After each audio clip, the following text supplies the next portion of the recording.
So I'm just adding a quick addendum onto my video from yesterday, which was on female Thor.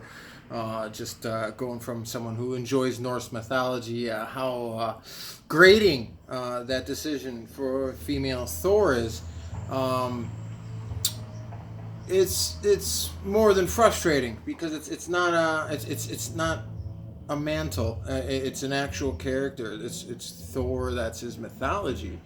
Here's the more frustrating thing about it. If you are a fan of Norse mythology, is that and Scandinavian culture that women had a lot of characters and a lot of different avenues to go down. And even in the comic books, they have established Sif. Now, in the Norse mythology, Sif is Thor's wife.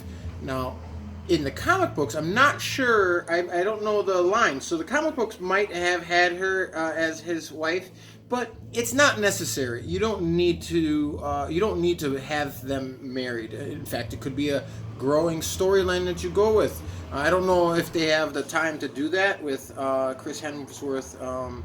His contracts, so maybe they don't have time to establish another interest, an equals, someone that's really challenging and strong, as they could do with Sif. I mean, you could really make her a badass shield maiden and whatever. You don't even need them to be married to do that. So, what they should have done was forget Jane Foster's character from Natalie Portman, and I'm guessing this is some Disney crap where they're like, well, we bought the comic books and then it's under us, so then we're going to use the Jane Foster because we bought it and we made it. Just like they're doing with Galaxy's Edge, where it's just like it's their Star Wars and their Star Wars only because they think that they're going to be able to punch through the culture barrier, and you're just not gonna, not on this one. You've got Valkyrie's rise. Valkyrie, that was very well done. Valkyries are a badass version in Norse mythology. I think they did a really cool job of making that in Ragnarok, and great to see that character rise.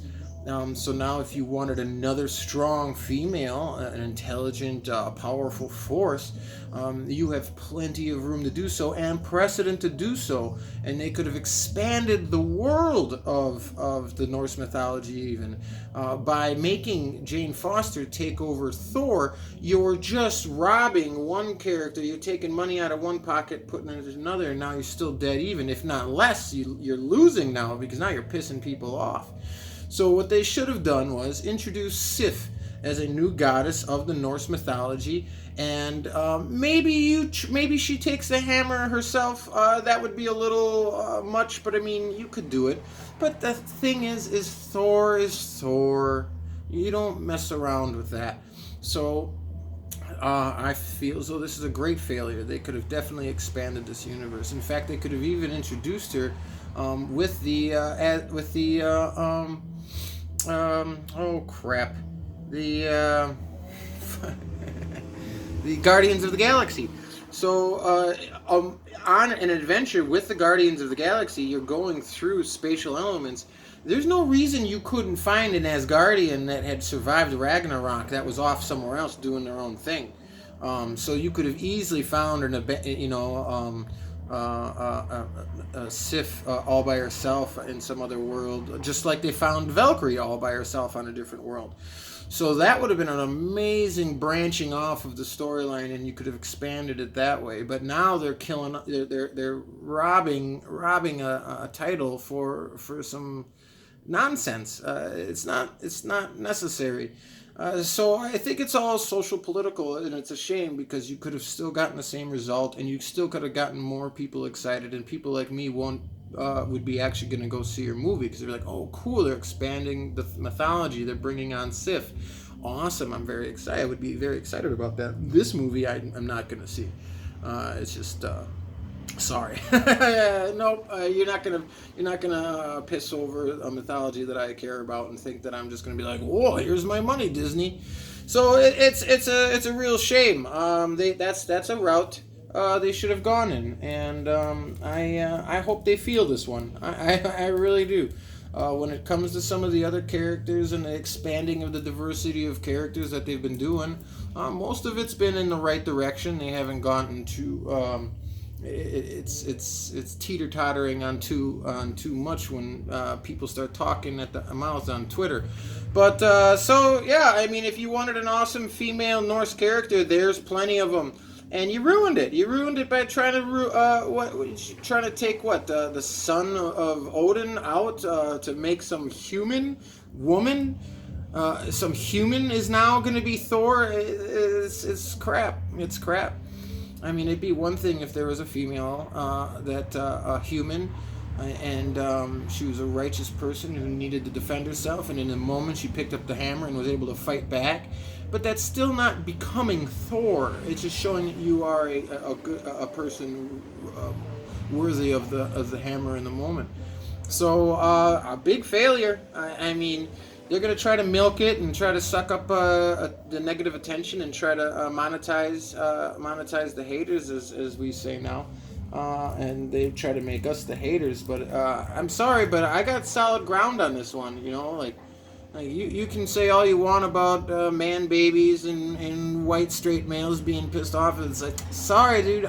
This is mythology. This is thousands of years of hard culture, and so I don't have to feel bad about saying calling out your bullshit. Like it's a fail. So that's it. I'm totally fine with females rising into the world of the Norse mythology and carrying on where Chris Hemsworth will eventually leave off as Thor. It's just that the way that they chose to do it is a failure. It was a failure in the comic books, and it's going to be a failure now. And it's just pissing people off. What do you think your core crew is? Your core fans?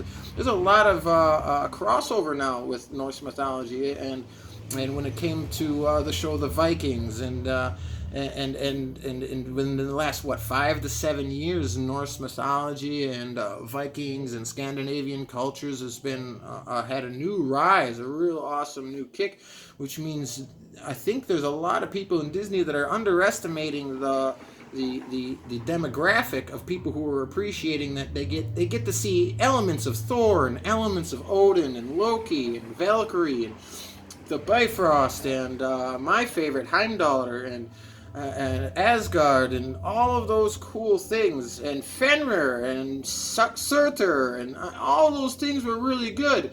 And they could have really just pushed, all right, let's bring in a badass female character from Norse mythology, Sif, and she could be a goddess and all that. And they just lack of forethought. Like, I mean, you're gonna have a lot of people who are just gonna be like, nah, that's not Thor. Sorry, man. I mean, it's bad enough that Thor was drawn with blonde hair. He's supposed to be a redhead, but I mean, the comic books established him as blonde, so it's fine. But nowadays, during this ginger side, the elimination of redheads and all over the place, that list is actually pretty shocking. So if you really wanted to start representing an extremely small percentage of the population of the world, I'm sure the gingers wouldn't mind an Auburn hero. So guys, when it comes to gingers, like, we're just kidding that they don't have souls. Like, you don't have to actually treat them like they don't have souls and delete them from movie franchises, you weirdos. So again, big fail on forethought. This is gonna hurt. I think it's just gonna suck out the oxygen in the room. So that's my thoughts on that. Well, I guess we'll have things to talk about for years to come. Peace out. Oh, I just stole that from Sticks, Hex, and Hammer. I'm gonna have to find my own one. Goodbye, you cunts. There. I think I'll end up my videos mostly like, bye, you cunts. We'll see how it goes. It'll be popular in Scotland.